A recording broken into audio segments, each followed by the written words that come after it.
존경하는 국민 여러분, 저는 오늘 비상계엄에 관한 입장을 밝히기 위해 이 자리에 섰습니다. 지금 야당은 비상계엄 선포가 내란죄에 해당한다며 광란의 칼춤을 추고 있습니다. 정말 그렇습니까?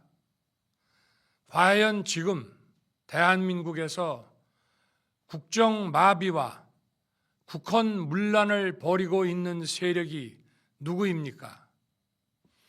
지난 2년 반 동안 거대 야당은 국민이 뽑은 대통령을 인정하지 않고 끌어내리기 위해 퇴진과 탄핵 선동을 멈추지 않았습니다.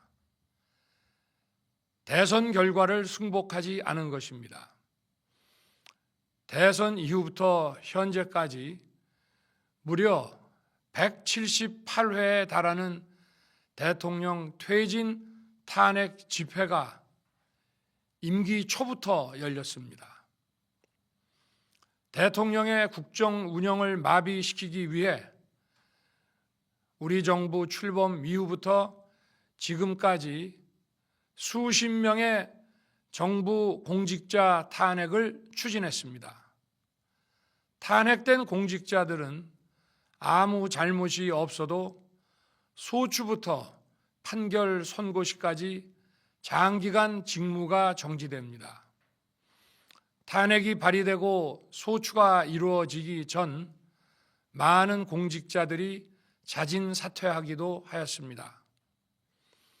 탄핵 남발로 국정을 마비시켜 온 것입니다.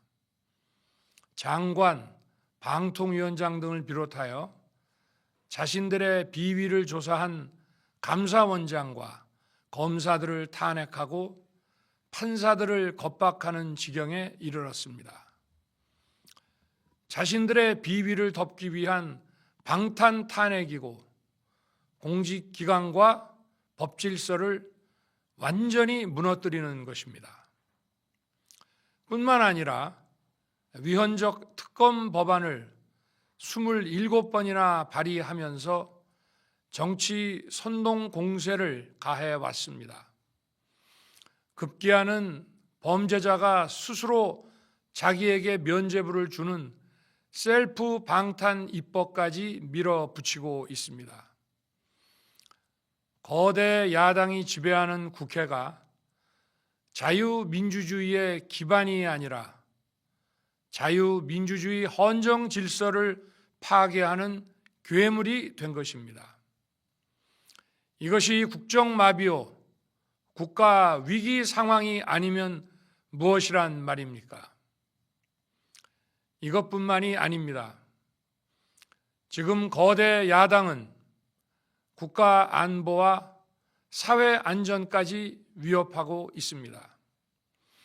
예를 들어 지난 6월 중국인 3명이 드론을 띄워 부산에 정박 중이던 미국 항공모함을 촬영하다 적발된 사건이 있었습니다. 이들의 스마트폰과 노트북에서는 최소 2년 이상 한국의 군사시설들을 촬영한 사진들이 발견됐습니다. 지난달 40일에는 40대 중국인이 드론으로 국정원을 촬영하다 붙잡혔습니다.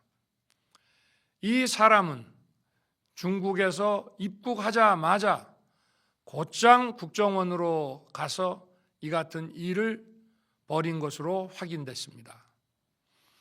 하지만 현행 법률로는 외국인의 간첩 행위를 간첩죄로 처벌할 길이 없습니다. 이러한 상황을 막기 위해 형법의 간첩죄 조항을 수정하려 하였지만 거대 야당이 완강히 가로막고 있습니다. 지난 정권 당시 국정원의 대공수사권을 박탈한 것도 모자라서 국가보안법 폐지도 시도하고 있습니다. 국가 안보를 위협하는 간첩을 잡지 말라는 것 아닙니까? 북한의 불법적인 핵무장과 미사일 위협 도발에도, GPS 교란과 오물 풍선에도, 민주노총 간첩 사건에도 거대 야당은 이에 동조할 뿐 아니라 오히려 북한 편을 들면서 이에 대응하기 위해 고군분투하는 정부를 흠집내기만 했습니다. 북한의 불법 핵 개발에 따른 UN 대북 제재도 먼저 풀어야 한다고 주장합니다. 도대체 어느 나라 정당이고 어느 나라 국회인지 알 수가 없습니다. 검찰과 경찰의 내년도 특경비, 특활비 예산은 아예 0원으로 깎았습니다. 금융 사기 사건, 사회적 약자 대상 범죄, 마약 수사 등 민생 침해 사건 수사, 그리고 대공 수사에 쓰이는 기묘한 예산입니다. 마약, 딥페이크 범죄 대응 예산까지도 대폭 삭감했습니다. 자신들을 향한 수사 방해를 넘어 마약 수사, 조폭 수사와 같은 민생 사범 수사까지 가로막는 것입니다. 대한민국을 간첩 천국, 마약 소굴, 조폭 나라로 만들겠다는 것 아닙니까?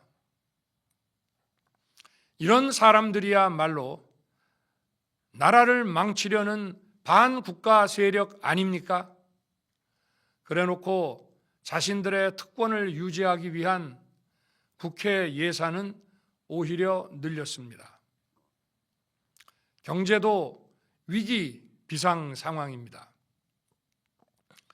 거대 야당은 대한민국의 성장 동력까지 꺼뜨리려고 하고 있습니다. 민주당이 삭감한 내년 예산 내역을 보면 잘 알 수 있습니다. 원전 생태계 지원 예산을 삭감하고 체코 원전 수출 지원 예산은 무려 90%를 깎아버렸습니다. 차세대 원전 개발 관련 예산은 거의 전액을 삭감했습니다. 기초과학연구, 양자, 반도체, 바이오 등 미래 성장 동력 예산도 대폭 삭감했습니다. 동해가스전 시추 예산, 이른바 대왕고래 사업 예산도 사실상 전액 삭감했습니다. 청년 일자리 지원 사업, 취약계층 아동 자산 형성 지원 사업, 아이들 돌봄 수당까지 손을 댔습니다. 산업 생태계 조성을 위한 혁신 성장 펀드, 강소기업 육성 예산도 삭감했습니다. 재해 대책 예비비는 무려 1조 원을 삭감하고 팬데믹 대비를 위한 백신 개발과 관련 R&D 예산도 깎았습니다. 이처럼 지금 대한민국은 거대 야당의 의회 독재와 폭거로 국정이 마비되고 사회 질서가 교란되어 행정과 사법의 정상적인 수행이 불가능한 상황입니다. 국민 여러분, 여기까지는 국민 여러분께서도 많이 아시고 계실 것입니다.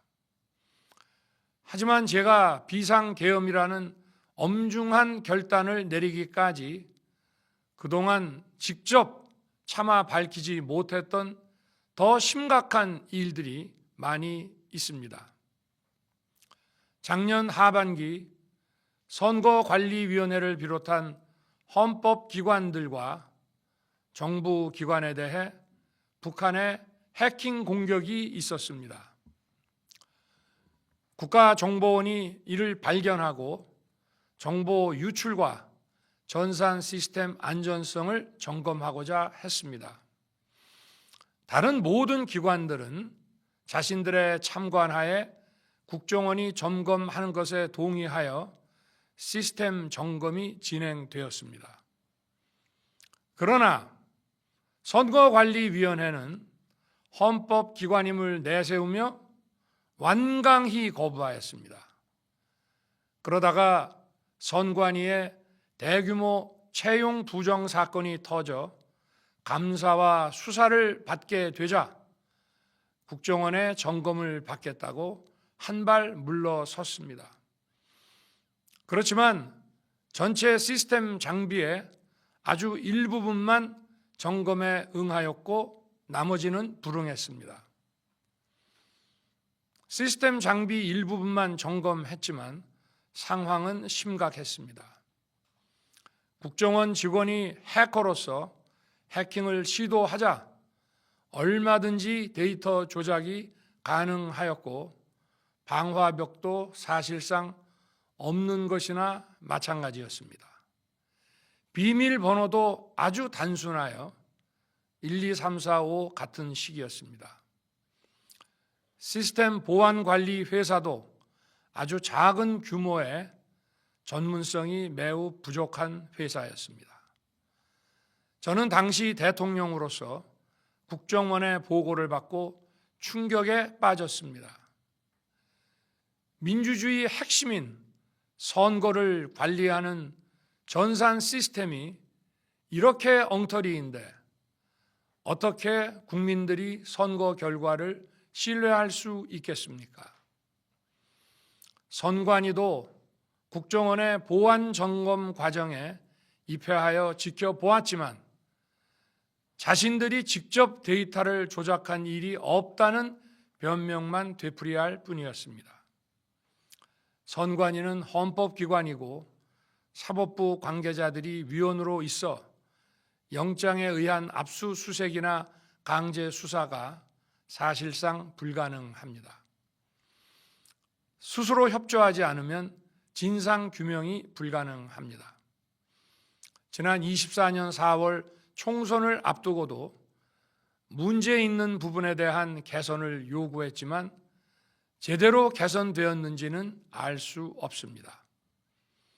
그래서 저는 이번에 국방장관에게 선관위 전산 시스템을 점검하도록 지시한 것입니다. 최근 거대 야당 민주당이 자신들의 비리를 수사하고 감사하는 서울중앙지검장과 검사들, 헌법기관인 감사원장을 탄핵하겠다고 하였을 때 저는 이제 더 이상은 그냥 지켜볼 수만 없다고 판단했습니다. 뭐라도 해야 되겠다고 생각했습니다. 이들은 이제 곧 사법부에도 탄핵의 칼을 들이댈 것이 분명했습니다. 저는 비상계엄령 발동을 생각하게 되었습니다. 거대 야당이 헌법상 권한을 남용하여 위헌적 조치들을 계속 반복했지만 저는 헌법의 틀 내에서 대통령의 권한을 행사하기로 했습니다. 현재의 망국적 국정마비 상황을 사회 교란으로 인한 행정사법의 국가기능 붕괴 상태로 판단하여 계엄령을 발동하되 그 목적은 국민들에게 거대 야당의 반국가적 폐악을 알려 이를 멈추도록 경고하는 것이었습니다. 그럼으로써 자유민주주의 헌정 질서의 붕괴를 막고 국가 기능을 정상화하고자 하였습니다. 사실 12월 4일 계엄 해제 이후 민주당에서 감사원장과 서울중앙지검장 등에 대한 탄핵안을 보류하겠다고 발표하여 짧은 시간의 계엄을 통한 메시지가 일정 부분 효과가 있었다고 생각했습니다. 그러나 이틀 후 보류하겠다던 탄핵 소추를 그냥 해버렸습니다. 비상계엄의 명분을 없애겠다는 뜻이었습니다. 애당초 저는 국방장관에게 과거의 계엄과는 달리 계엄의 형식을 빌려 작금의 위기 상황을 국민들께 알리고 호소하는 비상조치를 하겠다고 했습니다. 그래서 질서 유지에 필요한 소수의 병력만 투입하고 실무장은 하지 말고 국회의 계엄 해제 의결이 있으면 바로 병력을 철수시킬 것이라고 했습니다. 실제로 국회의 계엄 해제 의결이 있자 국방부 청사에 있던 국방장관을 제 사무실로 오게 하여 즉각적인 병력 철수를 지시하였습니다. 제가 대통령으로서 발령한 이번 비상조치는 대한민국의 헌정 질서와 국헌을 망가뜨리려는 것이 아니라 국민들에게 망국의 위기 상황을 알려드려 헌정 질서와 국헌을 지키고 회복하기 위한 것입니다. 소규모이지만 병력을 국회에 투입한 이유도 거대 야당의 망국적 행태를 상징적으로 알리고 계엄 선포 방송을 본 국회 관계자와 시민들이 대거 몰릴 것을 대비하여 질서 유지를 하기 위한 것이지 국회를 해산시키거나 기능을 마비시키려는 것이 아님은 자명합니다. 300명 미만의 실무장하지 않은 병력으로 그 넓은 국회 공간을 상당 기간 장악할 수 없는 것입니다. 과거와 같은 계엄을 하려면 수만 명의 병력이 필요하고 광범위한 사전 논의와 준비가 필요하지만 저는 국방장관에게 계엄령 발령 담화 방송으로 국민들께 알린 이후에 병력을 이동시키라고 지시했습니다. 그래서 10시 30분 담화 방송을 하고 병력 투입도 11시 30분에서 12시 조금 넘어서 이루어졌으며 1시 조금 넘어 국회의 계엄 해제 결의가 있자 즉각 군 철수를 지시하였습니다. 결국 병력이 투입된 시간은 한두 시간 정도에 불과합니다. 만일 국회 기능을 마비시키려 했다면 평일이 아닌 주말을 기해서 계엄을 발동했을 것입니다. 국회 건물에 대한 단전 단수 조치부터 취했을 것이고 방송 송출도 제한했을 것입니다. 그러나 그 어느 것도 하지 않았습니다. 국회에서 정상적으로 심의가 이루어졌고 방송을 통해 온 국민이 국회 상황을 지켜보았습니다. 자유민주 헌정 질서를 회복하고 수호하기 위해 국민들께 망국적 상황을 호소하는 불가피한 비상조치를 했지만 사상자가 발생하지 않도록 안전사고 방지에 만전을 기하도록 하였고 사병이 아닌 부사관 이상 정예 병력만 이동시키도록 한 것입니다. 저는 이번 비상계엄을 준비하면서 오로지 국방장관하고만 논의하였고 대통령실과 내각 일부 인사에게 선포 직전 국무회의에서 알렸습니다. 각자의 담당 업무 관점에서 우려되는 반대 의견 개진도 많았습니다. 저는 국정 전반을 보는 대통령의 입장에서 현 상황에서 이런 조치가 불가피하다고 설명했습니다. 군 관계자들은 모두 대통령의 비상계엄 발표 이후 병력 이동 지시를 따른 것이니만큼 이들에게는 전혀 잘못이 없습니다. 그리고 분명히 말씀드리지만 저는 국회 관계자의 국회 출입을 막지 않도록 하였고, 그래서 국회의원과 엄청나게 많은 인파가 국회 마당과 본관, 본회의장으로 들어갔고 계엄해제 안건 심의도 진행된 것입니다.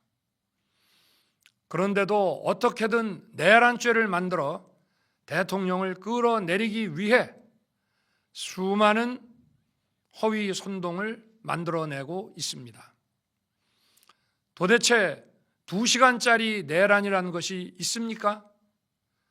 질서 유지를 위해 소수의 병력을 잠시 투입한 것이 폭동이란 말입니까?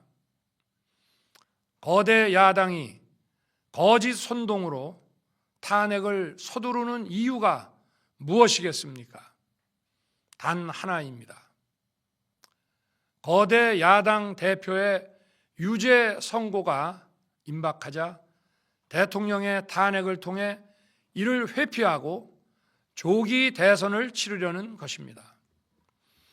국가 시스템을 무너뜨려서라도 자신의 범죄를 덮고 국정을 장악하려는 것입니다. 이야말로 국헌문란 행위 아닙니까? 저를 탄핵하든 수사하든 저는 이에 당당히 맞설 것입니다.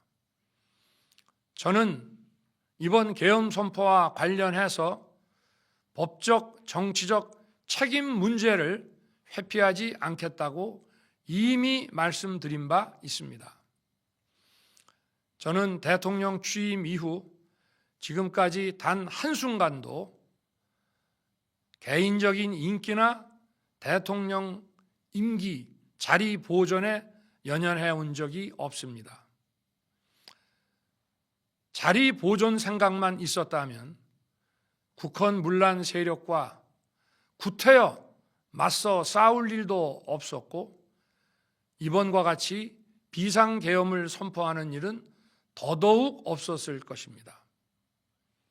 5년 임기 자리 지키기에만 매달려 국가와 국민을 외면할 수 없었습니다. 저를 뽑아주신 국민의 뜻을 저버릴 수 없었습니다.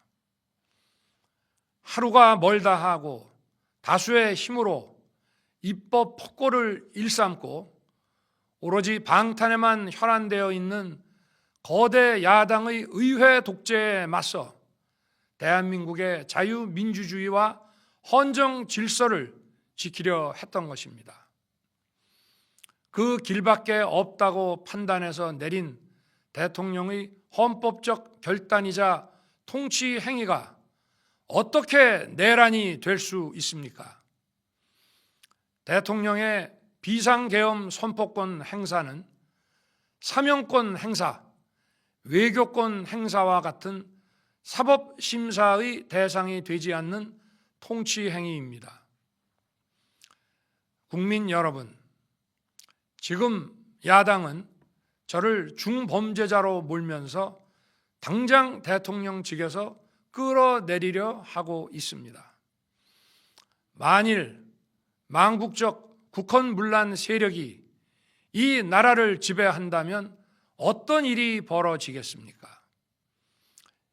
위헌적인 법률, 셀프 면죄부 법률, 경제 폭망 법률들이 국회를 무차별 통과해서 이 나라를 완전히 부술 것입니다. 원전 산업, 반도체 산업을 비롯한 미래 성장 동력은 고사될 것이고 중국산 태양광 시설들이 전국의 살림을 파괴할 것입니다. 우리 안보와 경제의 기반인 한미 동맹, 한미일 공조는 또다시 무너질 것입니다. 북한은 핵과 미사일을 고도화하여 우리의 삶을 더 심각하게 위협할 것입니다. 그러면 이 나라 대한민국의 미래가 어떻게 되겠습니까? 간첩이 활개치고 마약이 미래 세대를 망가뜨리고 조폭이 설치는 그런 나라가 되지 않겠습니까? 지금껏 국정 마비와 국헌 문란을 주도한 세력과 범죄자 집단이 국정을 장악하고 대한민국의 미래를 위협하는 일만큼은 어떤 일이 있어도 막아야 합니다. 저는 끝까지 싸울 것입니다. 국민 여러분, 국정 마비의 망국적 비상 상황에서 나라를 지키기 위해, 국정을 정상화하기 위해 대통령의 법적 권한으로 행사한 비상계엄 조치는 대통령의 고도의 정치적 판단이고 오로지 국회의 해제 요구만으로 통제할 수 있는 것입니다. 이것이 사법부의 판례와 헌법학계의 다수 의견임을 많은 분들이 알고 있습니다. 저는 국회 해제 요구를 즉각 수용했습니다. 계엄 발령 요건에 관해 다른 생각을 가지고 계신 분들도 있습니다만, 나라를 살리려는 비상 조치를 나라를 망치려는 내란 행위로 보는 것은 여러 헌법학자와 법률가들이 지적하는 바와 같이 우리 헌법과 법 체계를 심각한 위험에 빠뜨리는 것입니다. 저는 묻고 싶습니다.